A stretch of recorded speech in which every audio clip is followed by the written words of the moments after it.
গোবর থেকে তৈরি এই জ্বালানি খুবই একটি জনপ্রিয়। গ্রাম বাংলার প্রতিটি ঘরে ঘরে এই জ্বালানিটি দিয়ে রান্না করা হয়। আসসালামু আলাইকুম এভরিওয়ান, সবাই কেমন আছেন? অবশ্যই ভালো আছেন। আপনারা দেখতে পাচ্ছেন গোবর থেকে কিভাবে এই জিনিসটা তৈরি করা হয়। আমি আজকে এটার নাম বলবো না। এটি বিশেষ করে যশোর অঞ্চলের মানুষের কাছে খুবই জনপ্রিয় একটি জ্বালানি। তো আপনারা দেখতে থাকুন কিভাবে এই জ্বালানিটা গোবর থেকে তৈরি করা হয়।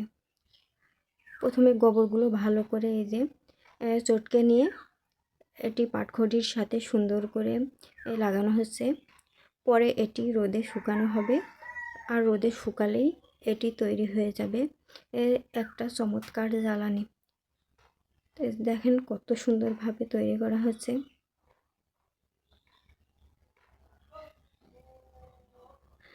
আমি আজকে এই জিনিসটার নাম বলবো না, আপনারা অবশ্যই কমেন্ট করে জানাবেন আপনাদের প্রত্যেকের এলাকায় এটা কী নামে পরিচিত। ধন্যবাদ সবাইকে।